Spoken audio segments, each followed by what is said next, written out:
بسم اللہ الرحمن الرحیم. نبی سلام علیکہ یا رسول سلام علیکہ. بسم اللہ الرحمن الرحیم. فبما رحمت من اللہ لنت لهم ولو كنت فظا غلیظ القلب لانفضوا من حولك.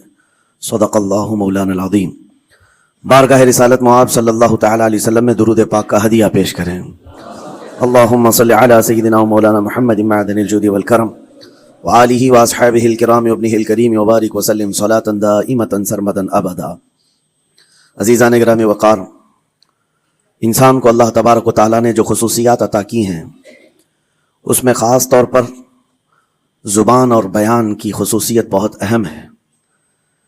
شیخ سعدی رحمۃ اللہ تعالیٰ علیہ فرماتے ہیں تا مرد سخن نہ گفتہ باشد عیب و ہنرش نہ ہفتہ باشد. جب تک آدمی بات نہیں کرتا اس کی اچھائی بھی چھپی رہتی ہے، برائی بھی چھپی رہتی ہے. انسان اپنے کلام سے، اپنی بات سے سمجھ میں آ جاتا ہے کہ کس کیٹیگری کا ہے، کس لیول کا ہے. اس کی گفتگو کے آداب اس کی حقیقت بتاتے ہیں، بلکہ یہاں تک کہ اس کے نسب کا بھی پتہ لگا لیا جاتا ہے اور اس کی تربیت کا بھی اندازہ ہو جاتا ہے. حضرت لقمان حکیم سے پوچھا گیا نیکی کس کا نام ہے، تو آپ نے فرمایا دو چیزیں اور بہت چھوٹی ہیں. نیکی دو چیزیں ہیں جو بہت چھوٹی ہیں. کہا کیا ہے؟ کہا کہ ملاقات میں لوگ اپنے بھائیوں سے مسکرانا اور نرم گفتگو کرنا. ساری نیکیوں کی جڑ ہے یہ نرم گفتگو کرنا اور لوگوں سے خندہ پیشانی کے ساتھ مسکرا کر ملاقات کرنا. لیکن میرے عزیزو، یہ دو چیزیں بناوٹی تو بہت سارے لوگوں کے ساتھ آ سکتی ہیں، اخلاق تصنع جس کو کہتے ہیں تکلف کے ساتھ بہت سارے لوگوں کے ساتھ آ سکتی ہیں. لیکن حقیقت میں جس انسان کی طبیعت میں یہ دو چیزیں ہونی چاہیے وہ کب سمجھ میں آتی ہیں؟ اس وقت مولا علی کرم اللہ وجہہ الکریم نے فرمایا کسی انسان کو اس کی حقیقت دیکھنا ہو تو غصے کے عالم میں اسے دیکھو. وہ اپنے آپے سے باہر ہوتا ہے یا اپنے مزاج کے خلاف کس طرح بات کو سن کر کے تحمل رکھتا ہے. سب سے بڑا پہلوان وہ ہے جس نے اپنے غصے کو کنٹرول کیا اور اپنی زبان پر قابو پا لیا. ورنہ یہ وہ لمحہ ہے جب انسان پھٹ پڑتا ہے، جو دل کے اندر ہے سب کہہ جاتا ہے. آپ کو میں بتاؤں نبی کریم صلی اللہ تعالیٰ علیہ وسلم کے عظیم اخلاق کریمہ، بخاری شریف کی حدیث ہے، حضور مسجد نبوی میں تشریف فرما ہے. اس وقت مسجد نبوی، آج ہو سکتا ہے آپ کے ذہن میں جو امیج ہے مسجد نبوی کی بہت بڑی عالی شان مسجد، لیکن وہ زمانہ نبوی میں اس طرح کی نہیں ہے. کچی دیواریں تھی، اوپر چھپر کے چھت پڑے ہوئے تھے اور مٹی کی زمین تھی. یہ مسجد نبوی کی شکل اس زمانے میں. حضور اکرم صلی اللہ تعالیٰ علیہ وسلم اپنے صحابہ کے ساتھ بیٹھے ہیں. ایک دیہات کا رہنے والا شخص آیا. ایک بات یاد رکھیں کہ دیہات میں، گاؤں میں رہنے والوں کے اخلاق اور تمیز میں بڑا فرق ہوتا ہے. ان کے ہاں آداب کی کمی ہوتی ہے. وہ شخص آیا اور مسجد نبوی میں آ کر حضور صلی اللہ علیہ وسلم سے کچھ بات چیت کیا اور تھوڑی دیر کے بعد مسجد میں ہی کھڑے ہو کر پیشاب کرنا شروع کیا. بخاری شریف میں یہ حدیث موجود ہے. جب مسجد نبوی میں کھڑے ہو کر پیشاب کرے تو صحابہ اکرام سب دیکھ کر کے دوڑانے لگ گئے. خذوہ خذوہ، پکڑو اس کو پکڑو اس کو. اور صحابہ دوڑاتے تھے، وہ پیشاب کرتے ہوئے بھاگتا تھا پوری مسجد میں. نبی پاک صلی اللہ تعالیٰ علیہ وسلم نے فرمایا دعوہ، چھوڑ دو اس کو، کر لینے دو. پیشاب کر رہا ہے مسجد میں، چھوڑ دو اس کو. جب وہ صحابہ اکرام حضور کا حکم سنتے ہیں سب پیچھے ہٹ گئے. تھوڑی دیر کے بعد نبی کریم صلی اللہ تعالیٰ علیہ وسلم نے صحابہ سے فرمایا پانی کے ڈول بھر کر کے لائے جائیں. صحابہ سے ہی منگوایا. پانی کے ڈول بھر کر کے لائے گئے اور مسجد نبوی کے میدان میں فرش پر بہایا گیا اور صاف کیا گیا. اب وہ شخص نہایت ہی ڈرا سہما کھڑا تھا، میرے ساتھ کیا ہوگا پتہ نہیں، میں نے پیشاب کیا، اب مجھے یہ لوگ قتل کر ڈالیں.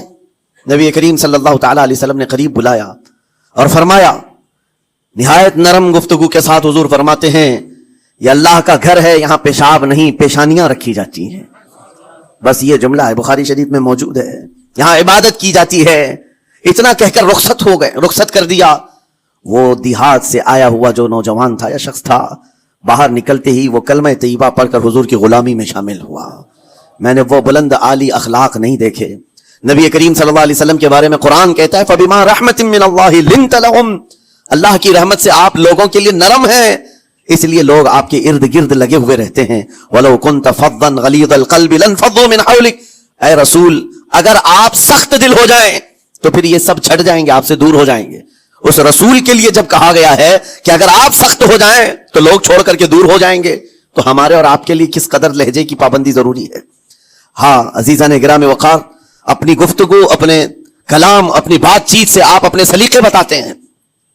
دوستو، اتنی محنت سے آپ کے لیے اسلامک انفارمیشن پیش کر رہا ہوں. آپ سے ریکویسٹ ہے، اپیل ہے کہ ہمارے چینل کو سبسکرائب ضرور کریں اور اپنے دوستوں میں شیئر بھی کریں. گالی گلوچ کرتے ہوئے جن کی صبح شامیں ہوتی ہیں، ان کو دیکھ کر کے ہی پہچان میں آ جاتا ہے کس گھر سے یہ تعلق رکھتا ہے، کہاں ان کی تربیت ہوئی ہے، کس طرح ان کے آداب سکھائے گئے. اسی لیے میرے عزیزو، بچوں کو آوارہ بھی نہ چھوڑ دینا کہ وہ اپنی زبان گلی کوچوں سے سیکھ کر کے جائیں. کل کو ہوگا یہ کہ اس کی زبان کی وجہ سے لوگ تمہیں تان و تشنی کریں گے، اس کا باپ ایسا ہوگا اس لیے بچہ ایسا ہے، اس کی ماں اس طرح ہوگی اس لیے اس کی گفتگو ایسی ہے.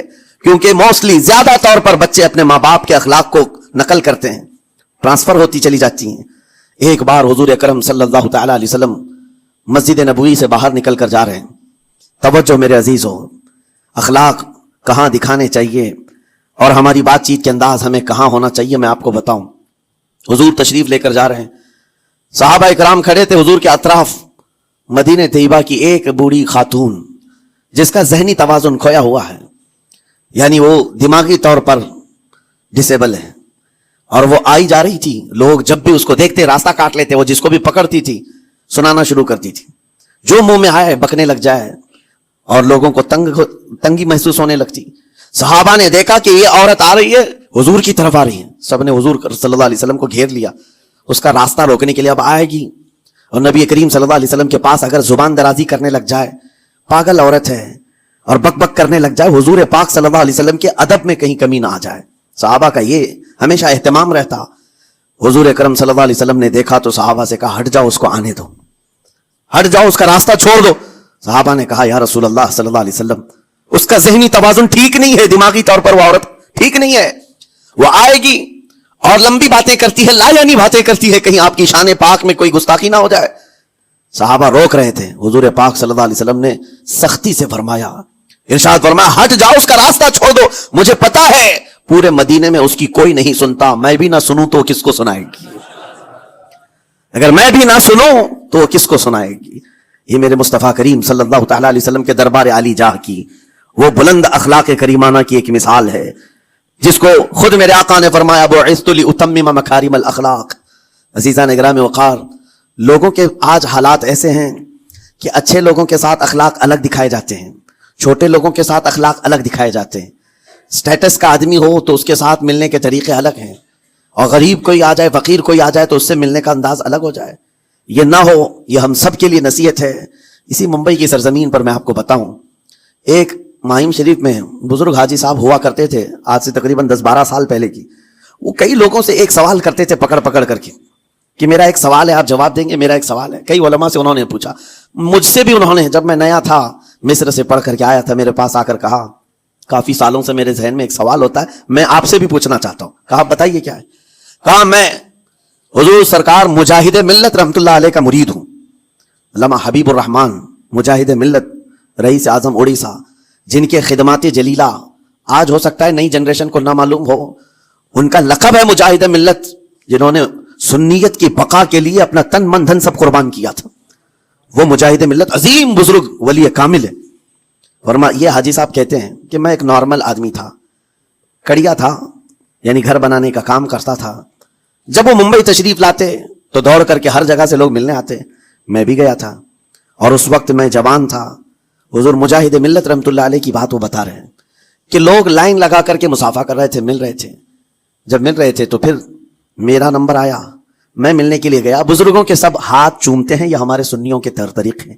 ادب، علماء ذوی الاحترام کے ہاتھوں کا بوسہ لینا یہ مستحسن ہے، یہ ہمارے آداب میں سے، معمولات اہل سنت میں سے.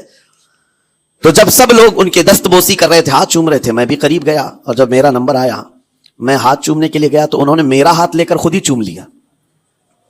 وہ بزرگ عالی جاہ ولی کامل جن کو دنیا مجاہد ملت کہتی ہے، میرا ہاتھ انہوں نے چوم لیا. اور میرے اندر ایسی پشیمانی تھی کہ میں کیا کروں، سمجھ میں نہیں آیا. میں ایک معمولی سا کڑیا، اور کہاں ان کا مقام، کہاں میرا. تو اس کے بعد وہ اس بے چینی میں رہتے تھے کہ ایسا کیوں کیا، ایسا کیوں کیا، کیونکہ پوچھنے کا موقع ہی نہیں ملا. ایک بزرگ تھے، انہی کے خلیفہ تھے حضور مجاہد ملت کے، انہوں نے اس کا جواب دیا. میرے عزیزو کیا بہترین جواب تھا. حضرت مجاہد ملت رحمت اللہ تعالی علیہ یہ چاہتے تھے کہ ہزاروں لوگ ہماری تعظیم کرتے ہیں تو کہیں ہمارے دماغ میں بادشاہت کا خیال نہ آئے، ہم غریب اور فقیر کا ہاتھ چوم کر اپنے نفس کی مخالفت بھی کرتے ہیں۔ اخلاق کریمانہ دکھانے کے لیے سٹیٹس والوں کے ساتھ ہی نہیں، غربا فقراء کے ساتھ بھی وہ اخلاق ہوں۔ نبی کریم صلی اللہ تعالی علیہ وسلم کے وہ آداب آج اگر آپ اپنا لیں، بہت ساری کڑوی چیزیں ویسی ختم ہو جائیں۔ آج ممبئی کی سرزمین پر سب سے بڑا یہ چیلنج ہے بات کرنے میں، نوجوانوں کی تو آج پارے چڑھے ہوئے ہوتے ہیں، ان سے کوئی بھی بات کر لے، جس تیور میں یہ بات کرتے ہیں ایسا لگتا ہے کہ ابھی لڑائی ہو جائے گی، ابھی جھگڑا ہو جائے گا، اس کی عادت سی بن گئی ہے۔ آپ کو پتا ہے فرمایا گیا، عربی کا قول ہے جراحت السنان لها التیام ولا یلتام ما جرح اللسان، تلوار سے چاقو سے دیا ہوا زخم سوکھ سکتا ہے، زبان سے دیا ہوا زخم کبھی نہیں سوکھتا، زبان سے دیا ہوا زخم نہیں سوکھتا۔ بولنے سے پہلے 1000 بار اس بات کو خیال ہونا چاہیے کہ میں جس کو بول رہا ہوں کہیں اس کا دل چھلنی تو نہیں ہو جائے۔ میری زبان یہ ہوتی 50 گرام کی چھوٹی زبان ہے، لیکن بڑے بڑے لوگوں کے کلیجے چیر کر رکھتی ہے، بڑے بڑے لوگوں کے دلوں میں سوراخ کر کے رکھتی ہے، زخمی کر کے رکھتی ہے اس کا استعمال۔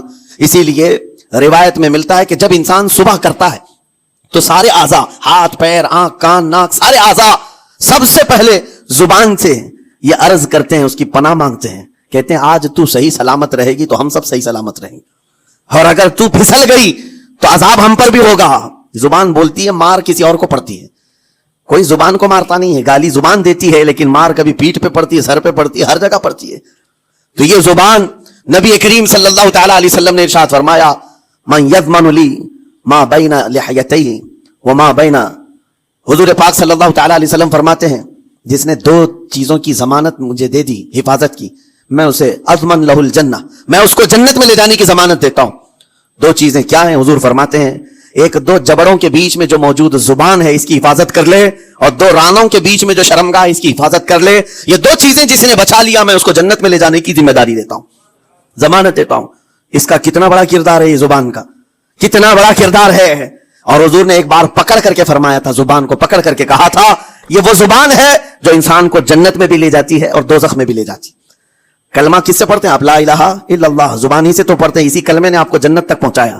اور کافر جو کفر کرتا ہے وہ بھی زبان سے ہی کرتا ہے، اور زبان اسے ہمیشہ کی دوزخ میں لے جاتی ہے۔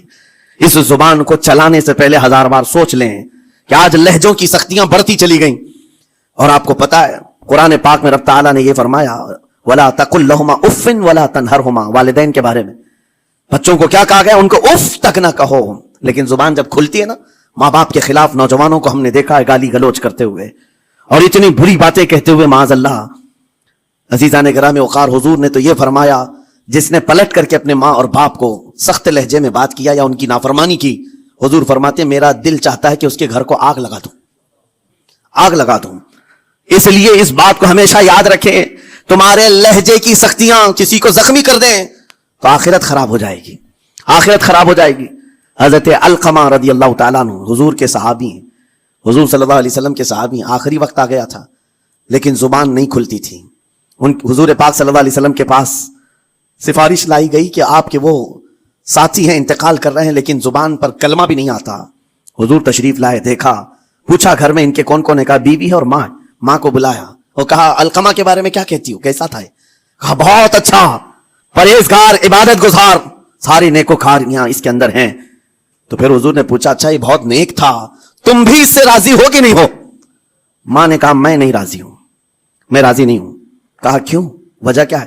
کہا یا رسول اللہ میرا اکلوتا بیٹا، میرا تنہا بیٹا تھا، بڑی محبتوں کے ساتھ اس کو پالا تھا، اور جب میں نے اس کی شادی کی اپنی بیوی کو لایا، اور جب بیوی گھر پر آ گئی تو میری بات کو ہلکے میں لیتا، اپنی بیوی کی بات کو فوقیت دیتا، ترجیح دیتا۔ اور اس وقت غالباً یہ باتیں تھی کہ زبان سے کوئی کلمہ ان کے نکلا ہوگا جو بیوی کی حمایت میں تھی، ماں کو تکلیف پہنچ گئی۔ کہا میرا دل گوارا نہیں کرتا، میں اس سے راضی نہیں ہوں، باقی وہ بہت نیک بندہ ہے، بہت اچھا ہے۔ حضور نے فرمایا دیکھو زندگی کے آخری پڑاؤ پر آ چکا ہے، روح نکلنے کو ہے، معاف کر دو۔ وہ بھی صحابیہ تھی، انہوں نے کہا آقا آپ کا حکم ہے یا مشورہ ہے؟ اگر حکم ہے تو پھر ماننا ہے۔ حضور نے فرمایا نہیں حکم نہیں، مشورہ ہے۔ کہا مشورہ ہے تو پھر دل نہیں چاہتا، دل نہیں چاہتا۔ حضور نے فرمایا صحابہ سے کہ لکڑیاں جمع کرو، آگ لگاؤ اور انہیں اٹھاؤ، آگ میں ڈال دو۔ آگ دہکائی گئی تو ماں کی ظاہر سی بات ہے ممتا بے چین ہو گئی۔ کہا ان کو میرے سامنے آگ میں ڈالیں گے؟ کہا ہاں، اس سے بہتر ہے کہ وہاں جلے گا، یہاں جلے۔ وہ ماں کہتی آقا آپ گواہ ہو جائیں، میں اپنے بیٹے کو معاف کرتی ہوں، ادھر معاف کیا, ان کی زبان پر کلمہ طیبہ جاری ہوا. میرے عزیزو, یہ بتانا مقصود اس لیے ہے کہ زبان سے دیے ہوئے زخم خواہ والدین کو ہو, یہ معمولی نہیں ہوتے. ہو سکتا ہے آخری وقت تمہاری زبان بند ہو جائے اور کلمہ طیبہ بھی نہ جاری ہو, زبان کھلنے بھی نہ لگے, یہ حالات آ جائیں گے. اس لیے اپنی زبان کا کنٹرول برقرار رکھو. کس سے کیا کہنا ہے, ابھی میں اس کا دوسرا پارٹ بھی بتاتا ہوں زبان کے استعمال کا. یہ نرمی لہجے کے اندر ہونا بہت ضروری ہے, لیکن کچھ جگہوں پر سختی کی اجازت ہے, لیکن وہ مقامات الگ ہیں. نرم لہجہ حضور پاک صلی اللہ تعالی علیہ وسلم کے فرامین میں سے ہے. ایک بات بڑی, بغداد مقدسہ میں نے ایک ولی پاک کی زیارت کی, ان کے آستانے پر بھی میں ابھی بیان کیا تھا.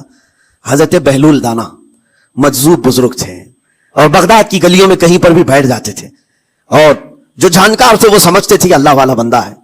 مجذوب کس کو کہتے ہیں؟ جس کی یاد الہی میں عقل فنا ہو گئی, ختم ہو گئی. اللہ کے ذکر میں اور اللہ کی یاد میں اپنے آپ کو فنا کر دیا ہے. اس کے اوپر شریعت کا قلم نہیں. ظاہر سی بات ہے شریعت کے سارے احکام اس پر ہیں جس کی عقل سلامت ہے. عاقل ہو, بالغ ہو تو نماز فرض ہے نا, عقل ہی نہیں ہے تو وہ مجذوب ان اولیاء کو کہتے ہیں. لیکن ان کے بارے میں حدیث میں ہے, اللہ کے نبی نے فرمایا وہ ایسے بندے ہیں کہ اگر اللہ کو قسم دے دیں کسی بات کی, اللہ ان کی قسم پوری کرتا ہے. وہ بہلول دانا بیٹھے ہوئے تھے. بغداد کا ایک مشہور تاجر تھا, لیکن خستہ حال تھا, بہت نقصان اٹھا چکا تھا, خسارے میں چل رہا تھا, بزنس پورا لاس میں, اور وہ پریشان حال بہلول دانا کے پاس آیا, گڑ گڑایا, کہا کہ حضور مجھے بچا لیں, رحم کر لیں, میں تاجر ہوں, لٹ گیا ہوں, لاس میں ہوں, کچھ آپ فرما دیں, میں کیسے اس بھور سے نکلوں. بہلول دانا نے دیکھا, کہا ٹھیک ہے کچھ پیسے بچے ہیں؟ کہا ہاں ہے, وہ بس اتنا سرمایہ ہے کہ مال لیتا ہوں پھر بیچ دیتا ہوں, نفع نہیں ہوتا. بہلول دانا نے کہا ایک کام کر, کالا کپڑا جتنا ملتا ہے سب خرید لے, پورے شہر سے کالا کپڑا جہاں جہاں مل جائے سب لے کر سٹاک کر لے. کہا جی حضور آپ نے جیسا فرمایا. گیا, جتنا سرمایہ تھا سب لگا دیا, کالا کپڑا خرید کر ایک جگہ سٹاک کر دیا. اللہ والے کا حکم تھا, لیکن ہوا یہ کہ بغداد کا معمول تھا, 8 دن گزرے نہیں تھے کہ وہاں وقت کے حاکم کا انتقال ہوا. اور جب حاکم کا انتقال ہوتا تو شہر کے جتنے بڑے لوگ ہوتے, رئیس لوگ, وہ اس کے سوگ میں, اس کے غم میں کالا کپڑا پہنتے تھے. اور کالا کپڑا سوائے اس تاجر کے کسی کے پاس نہیں تھا. اور سارے بڑے لوگ پیسوں سے اس کے پاس کالا کپڑا خریدنے آئے. یہ منہ بولے قیمت پر, جیسے تیسے جتنی قیمت پر بولے سب خرید کر لے جاتے ہیں. اور پل بھر میں, ایک دن کے اندر وہ بہت بڑا کروڑ پتی بن گئے, بہت مال آ گیا. یہ بات یاد رکھیں, اللہ مال دیتا ہے, اس کے بعد پھر آزمائش بھی ہوتی ہے. مال اتنا آ گیا, اب لے کر کے مستیاں تھیں, چند دن گزرے. ظاہر سی بات ہے مال کو بڑھانے کی تمنا ہر ایک کی ہوتی ہے, کوئی یہاں پر اینڈ کرنے والا نہیں ہے دنیا میں, چاہے اس کا بزنس اربوں پر بھی پہنچ جائے, اسے آگے پہنچنا ہے. چند دن گزرے تھے, 8-10 دن, پھر آیا حضرت بہلول دانا کو ڈھونڈتے ہوئے. ایک جگہ میدان میں یہ مجذوب بزرگ بیٹھے مل گئے. آیا اور کہا او دیوانے بتا اب کیا خریدوں, پیسہ بہت ہے ابھی میرے پاس, بتا دیوانے اب کیا خریدوں. انہوں نے دیکھا, کہا کہ لہجہ تو بدلا ہوا ہے, پیسہ بہت زیادہ تھا. کہا کہ ٹھیک ہے کوئی بات نہیں, اللہ والوں کو ان سب چیزوں سے کوئی لینا دینا نہیں. آپ نے کہا مال جتنا ہے تیرے پاس سب لے کر کے خربوز خرید لے, تربوز خرید لے, جس کو کلنگڑ کہتے ہیں, تربوز پورے خرید لے. اس نے کروڑوں کی جائیداد پورے تربوزوں میں لگا تھی, سب تربوز خرید کر سٹاک کر دیا ایک جگہ. اور اس کے گمان میں یہی تھا کہ چند دن گزریں گے, کوئی ایسا ہی حادثہ ہوگا جب تربوز منہ مانگی قیمت پہ لوگ خریدیں گے اور میں بیچوں گا. پورا مال تربوز میں لگایا, 2 دن 4 دن 6 دن 8 دن گزرے, کوئی حادثہ نہیں. ادھر تو تربوز سڑنے لگ گئے, وہ تو زیادہ دن سٹاک نہیں کیے جا سکتے, سڑن شروع ہو گئی. پھر تھوڑے دنوں کے بعد پورے کے پورے سڑ گئے, کروڑوں کا مال تربوز میں سڑ کے چلا گیا. وہ بیچ بھی نہیں سکا, کچھ نہیں کر سکا, واپس چیختا چلاتا اسی حالت میں آیا, پہلے سے بھی زیادہ بدتر حالت میں آ گیا ہوں. دوڑتے ہوئے آیا, حضرت بہلول دانا کو ڈھونڈتے ہوئے, کہاں ہیں؟ وہ اسی جگہ بیٹھے ہوئے مٹی میں بیٹھے رہتے تھے. قریب آیا اور کہنے لگا کہ آپ نے میرے ساتھ ایسا کیوں کیا بہلول. بہلول دانا نے کہا کیا ہوا؟ کہا میں تو لٹ گیا, تربوز میں پیسے لگائے آپ کی وجہ سے اور پورے سڑ گئے. بہلول دانا نے کہا میں نے تو کچھ نہیں کیا, پہلے تو تجھے نفع ملا تھا وہ تیرے لہجے کی وجہ سے, اب خسارہ ہوا ہے تیرے لہجے کی وجہ سے. پہلے جو آیا تھا بات کرنے کے لیے اس وقت تیری تمیز الگ تھی, تیری تہذیب الگ تھی, اخلاق الگ تھی, گڑ گڑا کر کہا تھا کہ میں لٹ گیا ہوں آپ رحم کر دیں. دوسری بار آ کر کے کیا کہا, وہ دیوانے بتا کیا خریدوں. لہجہ بدل گیا تو پوری حیثیت بدل گئی.